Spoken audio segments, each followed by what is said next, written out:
तर माझ्याकडून contract sine करून घेतला. नमो बुद्धाय जय भीम. तर सकाळी सकाळी तयारी करून मी निघालो माझ्या ड्युटीकडे. तर तुम्हाला माहित असते आपण डेली ब्लॉग मध्ये टाकत असते की आपल्याला पहिले ड्युटीला जावं लागते म्हणलं. सकाळी सकाळी तयारी करून निघालो म्हणलं ड्युटीला जायला. तर तेवढ्यात बसलो ऑफिस पाशी. मग ऑफिस पाशी जाऊन मला ऑफिसच्या राहतो आणि ऑफिसचे काम 6.5 hours later. तर मग सर ऑफिसचं काम घेऊन निपटणं झाले आणि मी निघून चाललो म्हटलं आता घरी. मला आपल्याला उशीर झाला होता. तेव्हा घरी पोचलो. घरी पोचून आपल्याला असं काम झालं की ते कोणी करू शकणार नव्हतं. आता कसं कचरा फेकायचं काम दिलं होतं. आता कचरावाला दिसत होतं म्हणलं कचराच फेकायचं काम केलं.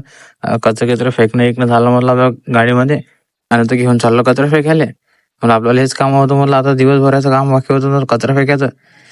ते तिकडे पाहायपेक्षा म्हणलं कचराच फेकून घेतो म्हणलं. घेतलं म्हणलं आता हा कचरा आता पाहत मी कसं फेकतो म्हणलं. आपण धडम करत फेकून देतो मला पुरा कचरा. तेव्हाच कचरा फेकणं झाला तर आपण एक जुगोडाच घेतला म्हणलं. हॅशटॅग जुगोड बाबा म्हटलं. दांडे गिंडे घेतले मला झाडूनच काढायला लागलं म्हटलं. झाबोड झाडाकडून काढायला लागलं म्हटलं दांडे गिंडे घेऊन. तेव्हा आता झाडून धुडून काढणं झालं म्हटलं. आता निप्पक झप्पक झालं म्हटलं. तर आपल्याला चालला का भांडे आणायला. तेव्हा बसलं भांडे गिंडे आणायला म्हटलं. आता भांडे गिंडे घेतो म्हटलं. आता गाडीत घेत टाकून म्हटलं आता आपल्याला तर सरच जेवढे भांडे घ्यायचे तेवढे भांडे गिंडे टाकले आणि इकडे म्हटलं येड चालू आपणच करू म्हटलं. तेव्हा तर भावाला ज्याला म्हटलं पुरा अख्खा कॉन्ट्रॅक्ट लिहिला म्हटलं. भांडे गिंडे खराब झाले तुमची जबाबदारी म्हटलं. तेरा बाप यहाँ छोड़कर गया था कि तेरी माँ. तेव्हा तर भांडे गिंडे टाकून घेतले म्हटलं. त्याला मग भेटू आपण असेच पुढच्या व्हिडिओ मध्ये.